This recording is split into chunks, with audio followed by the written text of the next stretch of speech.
जीवन्मुक्तिप्रदं देवं क्षमापूर्णं जगद्गुरुं वन्दे परमहंसाख्यं नित्यानन्दाय स्वागतम्। आनन्दानुभवास्वादं सर्वरोगनिवारकं वन्दे पापविनाशक्तं नित्यानन्दाय स्वागतम्।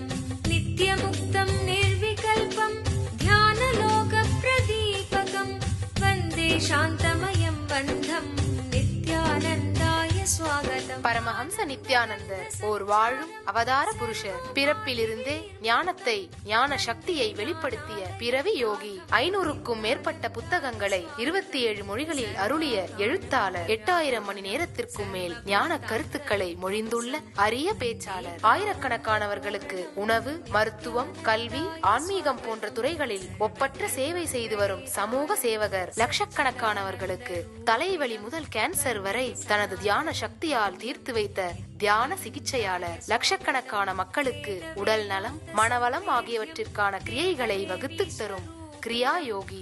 கோடிக்கணக்கான மக்களுக்கு வாழ்வியல் பிரச்சனைகளுக்கான தீர்வுகளை தந்த வாழும் ஞானி.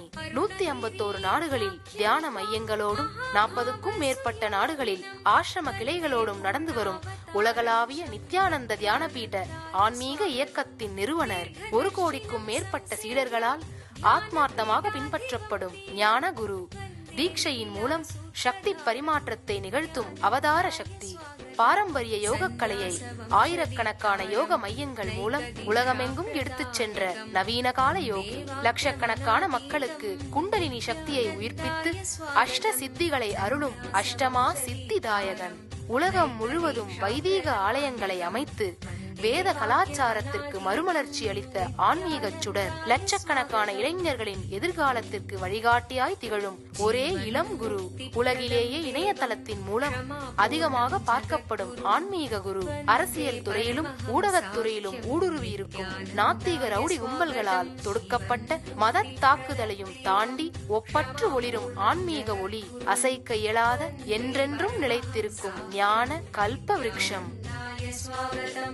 आनन्दानुभवास्वादं सर्वरोगनिवारकं वन्दे पापविनाशक्तं नित्यानन्दाय स्वागतम्।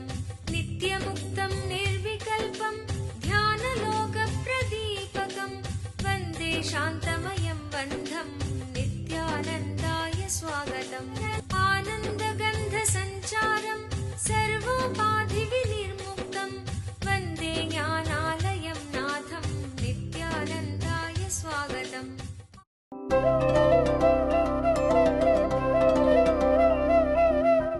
ஆழமா புரிந்து கொள்ளுங்கள். சில பேர் மனசுக்கு விநாயகர் சாப்பிட்டிருப்பாருன்னு தோணலாம். சில பேர் மனசுக்கு இல்லை எலி சாப்பிட்டிருக்குன்னு தோணலாம். விநாயகர் சாப்பிட்டிருந்தாரா எலி சாப்பிட்டிருந்தாரா அப்படிங்கிறத நிரூபிக்கிறதுக்கோ அது ஆராயறதுக்கோ கூட நான் விரும்பலை. விநாயகர் சாப்பிட்டாரா இல்லை விநாயகருடைய வாகனமான எலி சாப்பிட்டுச்சான்னு எனக்கு தெரியாது. ஆனா ஒரு விஷயம் உண்மை, அந்த நிகழ்ச்சியினாலே எனக்குள்ளே மிகப்பெரிய ஒரு ஸ்திரத்தன்மையும் ஸ்ரத்தையும் பக்தியும் ஆன்மீக வாழ்க்கையின் மீது ஆழ்ந்த ஈடுபாடும் பிடிப்பும் உண்டானது. அது போதும், அவ்வளவுதான். அவர் தான் சாப்பிட்டாரா இல்லையான்னு கூட நான் கவலைப்படல. அவர் சாப்பிட்டு இருந்தா நமக்கு என்ன பிரசாதம் கொடுப்பாரோ அதை கொடுத்துட்டார், அதனால நான் நிம்மதி ஆயிட்டேன். அவர் சாப்பிட்டு இருந்தா நமக்கு என்ன வரம் கொடுத்திருப்பாரோ அது கொடுக்கப்பட்டு விட்டதனால் அவர் தான் உண்டார் என்பதை தெளிவாக உணர்ந்து நிம்மதி ஆயிட்டேன், திருப்தி ஆயிட்டோம். அவர் சாப்பிட்டு இருந்தார். நம்பியாண்டார் நம்பி உணவை படைத்த போது அவர் உண்டுவிட்டு நம்பியாண்டார் நம்பிக்கு என்ன பிரசாதத்தை திருப்பி கொடுத்திருப்பாரோ அந்த பிரசாதம் எனக்குள்ளே நடந்து விட்டது. அதனால அவர் தான் சாப்பிட்டாரா இல்ல நான் மயங்கி விழுந்தப்போ எலி சாப்பிட்டதான்றதை பத்தி நான் கவலைப்படலை. அது அந்த மாதிரி கவலைப்படுறது முட்டாள்தனமாக குழப்பிக் கொண்டிருப்பது பட்டறிவு பகுத்தறிவாதிகளின் வேலை. அது நமக்கு வேண்டாம். அவர்கள் வேலையை அவர்களுக்கே விட்டு விடலாம். நம் வேலையை மட்டும் நாம் செய்வோம்.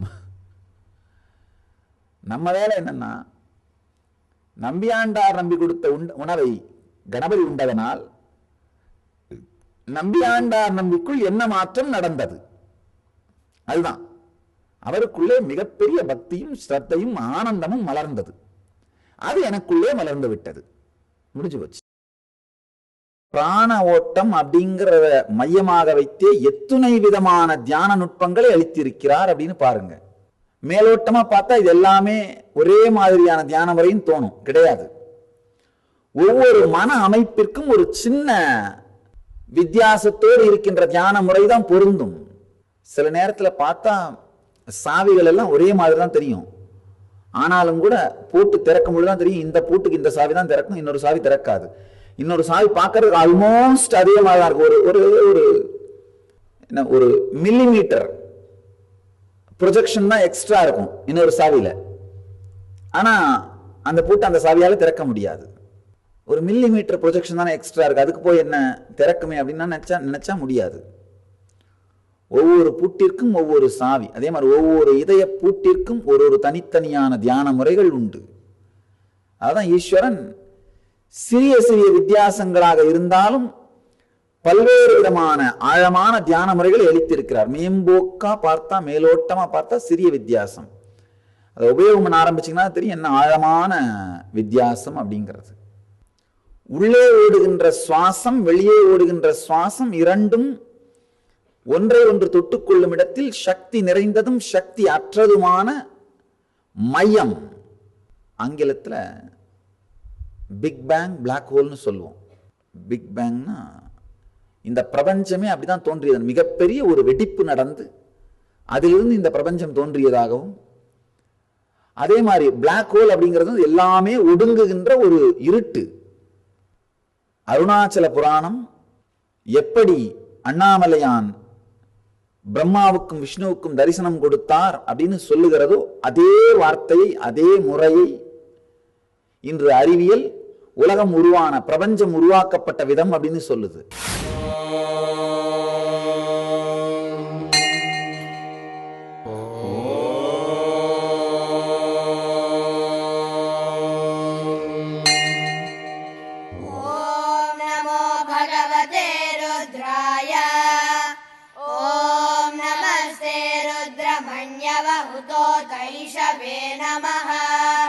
नमस्ते अस्तु धन्वने बाहुभ्यामुतते नमः। या तैषु शिवतमा शिवं बभूव ते धनुः शिवा शरव्याया तव तया नो रुद्रमृडया।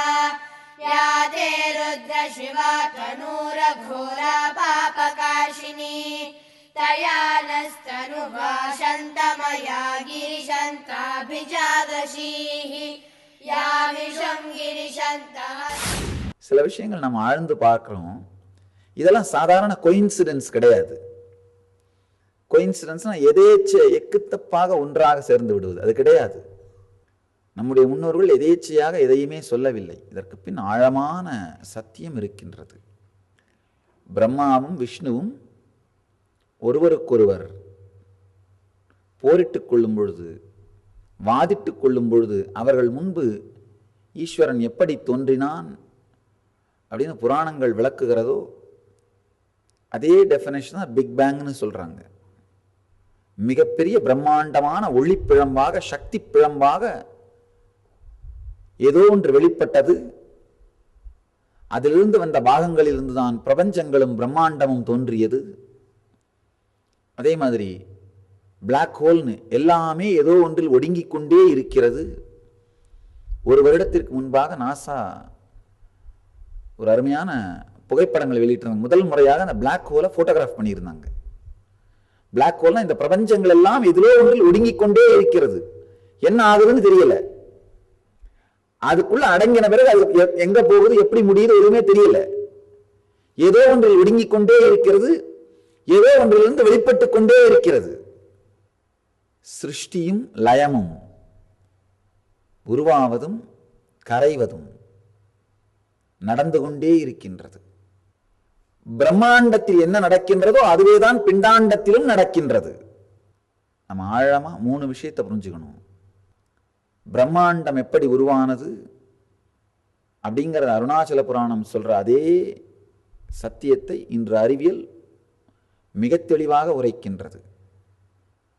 எப்படி அந்த பிரம்மாண்டம் உருவாவதும் கரைவதும் நடந்து கொண்டிருக்கிறதோ அதே போல்தான் இந்த பிண்டாண்டத்திற்குள்ளும், இந்த உடலுக்குள்ளும் இந்த உலகம் உருவாகி கொண்டே இருக்கின்றது, கரைந்து கொண்டே இருக்கின்றது. எந்த உடலை நீங்கள் நான் அப்படின்னு பிடிக்கிறீர்களோ அந்த உலகத்தை தான் நீங்கள் பார்ப்பீர்கள். ஏன்னா இந்த உடம்புக்குள்ள இருக்கிற பயோ மெமரி, பிராரப்த கர்மங்கள் தான் இந்த உலகத்தை நீங்கள் பார்ப்பதற்கு, அனுபவிப்பதற்கு துவாரமாக, சாளரமாக, கதவாக இருக்கின்றது. பச்சை கண்ணாடி அணிந்தவர் உலகத்தையே பச்சையா பார்ப்பார். சிகப்பு கண்ணாடி அணிந்தவர் உலகத்தையே சிகப்பா பார்ப்பார். எந்த பிராரப்தம் உடைய உடலை நீங்கள் என்று பற்றுகிறீர்களோ அந்த உலகத்தை தான் நீங்கள் பார்ப்பீர்கள். எப்ப நீங்க கனவு தொகுப்பு, கனவிலே நீங்கள் வைத்து வாழுகின்ற கர்மங்களை, அந்த கர்மத்தால் ஆன உடலை நான் பிடித்துக் கொள்கிறீர்களோ அப்பவே கனவு உலகத்தை பார்க்க துவங்குவீர்கள். எப்போ இந்த நனவு உலகத்து இந்த உடலை நான் நீங்கள் பிடிக்கிறீர்களோ அப்பவே இந்த நனவு உலகத்தை பார்க்க துவங்குவீர்கள். எப்போ இதை விட சற்று உயர்ந்த உணர்வுடைய சரீரத்தை நான் பிடிப்பீர்களோ அப்பவே இதை விட உயர்ந்த உணர்வு நிலையை பார்க்க துவங்குவீர்கள். இதை விட உயர்ந்த உணர்வு நிலை இருக்கிற சரீரத்தை பிடித்தவர்கள், நான் பிடித்தவர்கள் அந்த தேவதைகளை எல்லாம் தரிசிக்கிறார்கள். கிருஷ்ணனை தரிசிப்பது, முருகனை தரிசிப்பது, விநாயகரை பார்ப்பது, தேவி தரிசனம், இந்த மாதிரியான தேவதைகளுடைய தரிசனம் அவர்களுக்கு அப்பதான் நடக்குது. 7 சரீரங்களிலே, நமக்கு இருக்கிற 7 சரீரங்களில் எந்த சரீரத்தின் நினைவுகளையும் உணர்வுகளையும் பதிவையும் சம்ஸ்காரத்தையும் நான் என்று நீங்கள் அபிமானிக்கிறீர்களோ அந்த சரீரத்தின் வழியாக இந்த பிரம்மாண்டத்தை நீங்கள் அனுபவிப்பீர்கள். அததான் சொல்றது 7 லோகம்னு சொல்றது. இதுதான், வேற ஒன்றும் கிடையாது. 7 லோகம்னா தனியா எங்கேயோ 7 இடத்துல இருக்குதுன்னு நினைக்காதீங்க. எந்த சரீர சம்ஸ்காரங்கள், இப்போ உங்களுக்குள்ள 7 சரீரம் இருக்கு, 7 நிலை சம்ஸ்காரங்கள் இருக்கு. எந்த சம்ஸ்கார தொகுப்பை நீங்க நான் ஆழமா உணர்கிறீர்களோ அந்த சம்ஸ்கார தொகுப்பு சம்பந்தப்பட்ட உலகத்தை நீங்கள் பார்ப்பீர்கள். ஆன்மீக வரலாற்றிலேயே முதன்முறையாக ஆன்மீக நகரமாம் திருவண்ணாமலையில்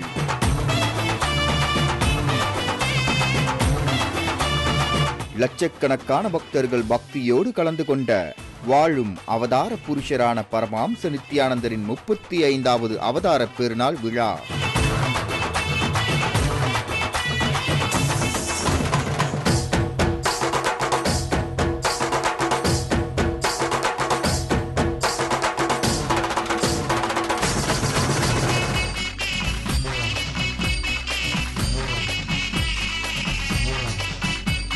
டிசம்பர் 20, 2011 அன்று காலை முதல் மாலை வரை நடைபெற்ற சிறப்பு நிகழ்ச்சிகள். ஆழமா புரிந்து கொள்ளுங்கள். இங்க இருக்கிற எல்லோரும் ஒரே உலகத்தை பார்த்து கொண்டு இல்லை. நீங்களும் உங்க பக்கத்துல உட்கார்ந்து இருக்கிற ஒரே உலகத்தை பார்ப்பதாக நீங்கள் நினைத்தால் அது மிக பெரும் தவறு. இங்க இருக்கிற இந்த ஆசனம், சாமி, இங்க இருக்கிற புத்தகம், இவைகள் அனைத்தையுமே நீங்களும் உங்கள் பக்கத்தில் அமர்ந்திருப்பவரும் ஒரே விதத்தில் பார்ப்பதில்லை. இதுதான் உண்மை.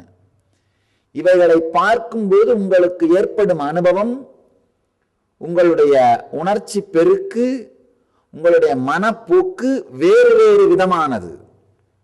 உங்கள் அனுபவம் வேறு வேறு விதமானது.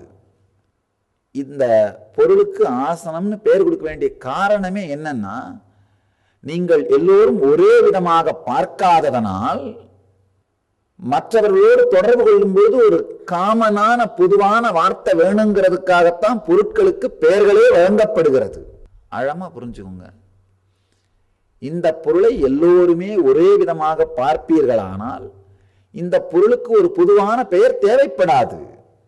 இந்த பொருளை எல்லோருமே ஒரே விதத்தில் பார்ப்பதில்லை, ஒரே விதத்தில் உணர்வதில்லை, ஒரே விதத்தில் இதனோடு அவர்களுடைய அனுபவம் இருப்பதில்லை.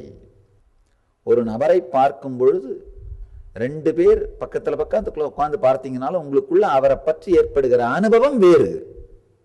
நீங்க எந்த சம்ஸ்கார தொகுப்பை நான் அப்படின்னு பிடிச்சிட்டு இருக்கீங்களோ அந்த சம்ஸ்கார தொகுப்பை அடிப்படையாக வைத்துதான் அவரை உணர்கிறீர்கள். நீங்கள் உணர்கின்ற உலகம், நீங்கள் பற்றுகின்ற உடலை பொறுத்து மாறுகின்றது.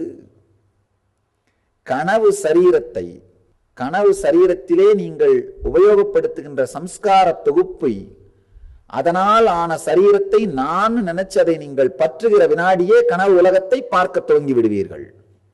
அதே மாதிரி இந்த நனவு, இப்போது இருக்கின்ற பிராரப்தத்தை, இந்த எண்ண ஓட்டங்களை, இந்த சம்ஸ்கார தொகுப்பை நான் நீங்க நினைச்சு பிடிக்கிற அந்த வினாடியே இந்த நனவு உலகத்தை பார்க்க துவங்கி விடுவீர்கள். எந்த உணர்வு நிலையை நீங்கள் பற்றுகிறீர்களோ அந்த உணர்வு நிலைக்கு தகுந்த உலகத்தை பார்க்கிறீர்கள். அதனாலதான் 7 லோகம்னு சொல்றது. உங்களுக்கு 7 விதமான உணர்வு மாற்றங்கள் வர முடியும். உங்கள் உணர்வை மேம்படுத்த நீங்கள் அனுபவிக்கின்ற உலகமும் மேம்பாடு அடையும். நீங்கள் அனுபவிக்கின்ற உலகத்தின் ஆழமும் அழுத்தமும் இன்டென்சிட்டி, அது உங்கள் மீது ஏற்படுத்தும் அனுபவமும் ஆழ்ந்து முழுமை பெறும். ஞானம் அப்படின்னா என்னன்னா, மிக உயர்ந்த உணர்வு நிலையில் எந்த சம்ஸ்கார தொகுப்பையும், எந்த சம்ஸ்கார தொகுப்பினால் உருவான சரீரத்தையும் நான் என்று அபிமானிக்காமல், நான் என்று உணராமல், உள்ளதை உள்ளபடியே உணருதல், அதுதான் ஜீவன் முக்தி ஞானம்னு சொல்றோம். அந்த நிலையைத்தான் ஈஸ்வரன் இந்த சூத்திரத்தின் மூலம் நமக்கு உணர்த்துகிறார். அந்த நிலையைத்தான் அண்ணாமலை என் ஆன்மா என்கின்ற வார்த்தையின் மூலமாக உங்களுக்குள் உணர்த்த விரும்புகின்றோம். பிரம்மாண்டம் எப்படி உருவானதுன்னு அருணாச்சல புராணம் சொல்கிறதோ, இன்றைய அறிவியல் அதை எவ்வாறு ஏற்றுக்கொள்கிறதோ, அதே அனுபவம் ஒவ்வொரு வினாடியும் உங்களுக்குள் நடந்து கொண்டிருக்கிறது. அதை இந்த சூத்திரத்தில் மிக தெளிவாக ஈஸ்வரன் விளக்குகிறார். நவ்ரஜேன்ன விசேஷ சக்திர் மருத்ரூபா விகாசதே நிர்விகல்ப தயாமத்தியே தயாபைரவ ரூபதா. உள் செல்லும் சுவாசமும் வெளிச்செல்லும் சுவாசமும் ஒன்றை ஒன்று தொட்டுக்கொள்ளும் இடத்திலே சக்தி அற்றதும் சக்தி நிறைந்ததும் ஆன மையம். அப்படின்னா பிக் பேங், எந்த இடத்திலே மிகப்பெரிய வெடிப்பு நடக்கின்றதோ, பிரபஞ்ச வெடிப்பு, பிரம்மாண்ட வெடிப்பு, எந்த இடத்திலே ஒடுங்குதல் நடக்கின்றதோ, பிரபஞ்ச ஒடுக்கம், பிரம்மாண்ட ஒடுக்கம், அந்த உணர்விலே உன்னுடைய உணர்வை ஒன்றாக்குவாயாக, அந்த இடத்திலே நித்யானந்த நிலையை உணர்வாயாகன்னு ஈஸ்வரன் சொல்றார். அதாவது பிரபஞ்சத்திலே நடக்கிற அந்த பிரம்மாண்ட வெடிப்பும் உங்க உடம்புக்குள்ள நடக்கிற அந்த 2 மூச்சு கலக்கிற இடத்துல நடக்கிற அந்த வெடிப்பும் ஒன்றோடு ஒன்று இணைக்கப்பட்டது. இந்த வெடிப்புக்குள் நுழைந்தீர்களானால் நீங்கள் அந்த வெடிப்பை உணர்ந்து விடுவீர்கள். பிரம்மாண்டத்தின் வெடிப்பு தான் அண்ணாமலை. இங்க பிண்டாண்டத்திலே வெடிக்கிறது தான் ஆன்மா. அந்த அண்ணாமலை என் ஆன்மா என்பதை உணர்த்துகிற தியான நுட்பம் இந்த தியான நுட்பம். வாழும் ஞானி பரமஹம்ச நித்யானந்தர் வழங்கும் கல்பத்தரு முழுநாள் தியான அனுபவ முகாம். கல்பத்தருவில் நீங்கள் பெறும் மனவளம், தீட்சையினால் உயிர்ப்பிக்கப்படும் குண்டலினி சக்தியின் அளப்பரிய ஆற்றலால் உலக அளவில் மனிதர்களை தாக்கும் மனோரீதியான நோய்களான மன அழுத்தம், மனச்சோர்வு, தூக்கமின்மை, பயம் மற்றும் பயத்தாக்குதல் ஆகிய பிரச்சனைகள் 100% குணமடைகிறது என்பது மருத்துவ ரீதியாக நிரூபிக்கப்பட்டுள்ளது. கல்பத்தரு தியான முகாமில் இந்த அதிசயத்தின் ஆழமான அனுபவத்துளி உங்களுக்குள்ளும் நிகழ்கின்றது. இந்த பலன்களை நேரடியாக பெற கல்பத்தரு தியான முகாமில் சந்திப்போம்.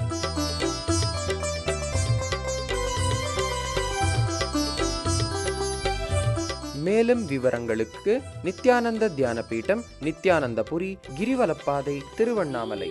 தொலைபேசி எண்கள் 7200003311, 7200003322, www.nityananda.org. அண்ணாமலை பிரம்மாண்டம், ஆன்மா பிண்டாண்டம். இந்த இரண்டும் ஒன்றை ஒன்று சந்தித்துக் கொள்ளும் மையம், இந்த இரண்டும் இணைக்கப்பட்டிருக்கிற மையம் தான் சுவாசம். உங்களுடைய உள் சுவாசமும் வெளி சுவாசமும் கலக்கின்ற மையம். உங்க உள் சுவாசமும் வெளி சுவாசமும் ஒன்றை ஒன்று கலக்கின்ற அந்த மையத்திலே சக்தி நிறைந்ததும் சக்தி அற்றதும் மிக அருமையாக ஈஸ்வரன் சொல்றாரு. விகாசிதே, சக்தி வெளிப்படுவதும், நிர்விகல்பதையா, மாறுபாடு அற்ற நிலையானதும்.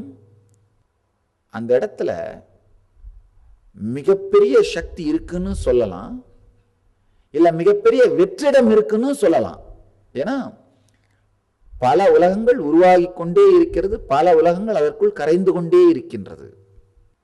அர்ஜுனனுக்கு கிருஷ்ணன் இந்த அனுபூதியை காட்டுகிறான்.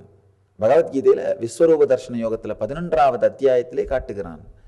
அர்ஜுனன் பார்த்து உணர்வெல்லாம் கலங்கி போய், ஈஷா பிரபு, ஆயிரக்கணக்கான பிரபஞ்சங்கள் உன்னுடைய வாய்க்குள்ளே ஒடுங்கி காணாமல் போகின்றது, ஆயிரக்கணக்கான பிரபஞ்சங்கள் உன்னுடைய வாய்க்குள் இருந்து வெளியே வந்து கொண்டிருக்கின்றது, இந்த கோரத்தை என்னால் காண முடியாது. அவனுடைய அடி வயிறு கலங்கி போய் பயத்தின் உச்சிக்கே சென்று விடுவதா அதை கோரம்னு சொல்றான். கொஞ்சம் பொறுமையோடு அகங்காரத்தை விட்டு, அதை பயத்தை விட்டு அதை பார்த்தானா அது ஆனந்த லீலை. எது கோர தாண்டவமோ அதுவேதான் ஆனந்த தாண்டவம். அகங்காரத்தை பிடித்து கொண்டு பயத்தால் நடுங்குபவனுக்கு அது கோரதாண்டவம். பயத்தை உதறிவிட்டு அகங்காரத்தை ஒதுக்கிவிட்டு ஆனந்தத்தோடு இருப்பவனுக்கு அது ஆனந்த தாண்டவம். கலந்தால் அது ஆனந்த தாண்டவம், பயந்தால் அது கோரதாண்டவம். ருத்ரன் ஒரே தாண்டவத்தை தான் செய்கின்றான். அதை ருத்ர தாண்டவம்னு சொல்லலாம், ஆனந்த தாண்டவம்னு சொல்லலாம்.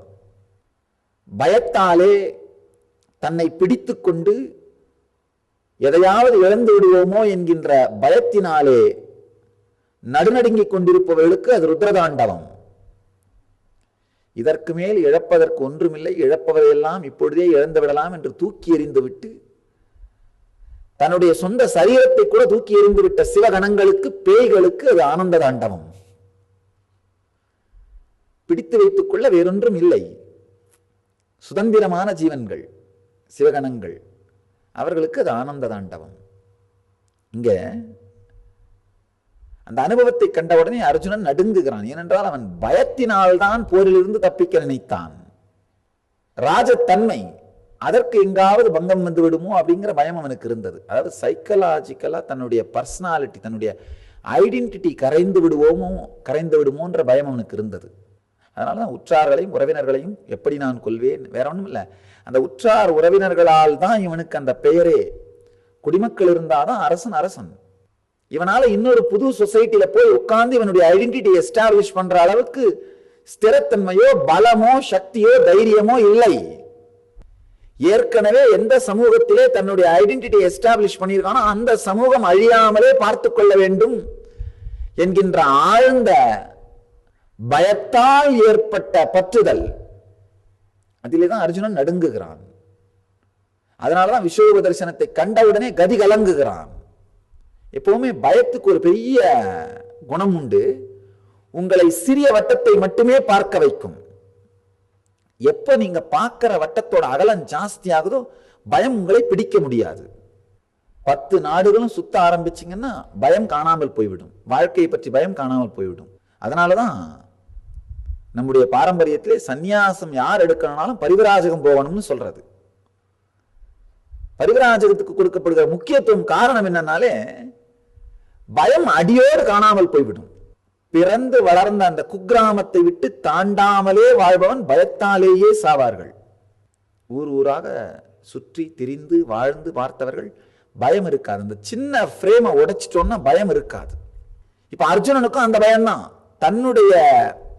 தான் எந்த சமூகத்தில் தன்னுடைய பெயரை உருவாக்கி நிலைநிறுத்தி, அர்ஜுனன் மிகப்பெரிய வில்வித்தைக்காரன் அப்படின்ற ஒரு அவனை பற்றி ஒரு ஐடென்டிட்டி எஸ்டாப்ளிஷ் பண்ணிட்டான். அந்த சொசைட்டியை தாண்டி அவனுக்கு உலகத்தை பார்ப்பதற்கு பயம். இப்ப கிருஷ்ணன் காட்டுகிற அந்த தரிசனம், பிரம்மாண்டங்கள் கரைந்து மறைகின்றன, பிரம்மாண்டங்கள் வெளிப்படுகின்றன. அந்த அனுபவத்தை அவனால் வாங்க முடியவில்லை. சாமி எப்பவுமே சொல்ற ஒரு அடிப்படையான சத்தியம், உங்களுடைய பார்வையை அகலப்படுத்த உங்கள் பார்வையை விரிவுபடுத்த நீங்களும் விரிவடைவீர்கள்.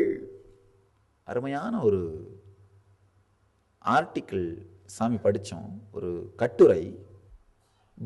நிலாவிலிருந்து சந்திரனிலிருந்து பூமியை பார்த்த ஒரு மனிதருடைய அனுபவத்தை எழுதியிருக்காரு. அவர் சொல்றாரு, என்ன அழகா இருக்கு சந்திரனிலிருந்து இந்த பூமியை பார்த்தா. ஆனா இங்க இறங்கின பிறகுதான் தெரியுது எத்தனை வேலிகள், எத்தனை எல்லைகள். இந்த இடத்தை நாம எவ்வளவு பெரிய கொடுமையான நரகமாக்கி வச்சிருக்கோம். இறைவன் இந்த அளித்த இந்த இனிமையான பூமி வேற ஒன்றும் இல்லை, நீங்களே உணர்ந்து பார்க்கலாம். ஃப்ளைட்ல போகும்போது ஃப்ளைட்ல இருந்து இந்த உலகத்தை பாருங்க, என்ன இனிமையா இருக்கு. ஆனா அந்த ஏர்போர்ட் காம்பவுண்டுக்குள்ள இறங்கின அப்புறம் தான் தெரியுது, ஆஹா நிறைய காம்பவுண்ட் இருக்கு, இங்க நிறைய வேலிங்க இருக்கு அப்படின்னே தெரிய ஆரம்பிக்கும். சில நேரத்தில் தோணும், இந்த வேலிகளுக்குள்ள இறங்காம அங்கேயே இருந்துடலாமான்னு. உணர்வு ரீதியாக அங்கேயே பறந்து கொண்டிருப்பவர்களைத்தான் பரமஹம்சர்கள்னு சொல்றோம். உடல் இறங்கினாலும் அவருடைய உணர்வு இந்த வேலிக்குள் இறங்குவதே இல்லை, அங்கேயே பறந்துட்டு தான் இருக்காங்க, அங்கேயே இருந்துடுறாங்க. அவர்களைத்தான் பரமஹம்சர்கள்னு சொல்றோம். உங்கள் எல்லோரையும் நித்யானந்தத்தில் நிறைந்து, நித்யானந்தத்தில் மலர்ந்து, நித்யானந்தத்தில் கரைந்து, நித்யானந்தமாகிட ஆசீர்வதிக்கின்றேன். நன்றி, ஆனந்தமாக இருங்கள். நித்யானந்த தியானபீடம், நித்யானந்தபுரி ஆஃப் மைசூர் ரோடு, விடுதி, பெங்களூர். 9742203311 08027202084.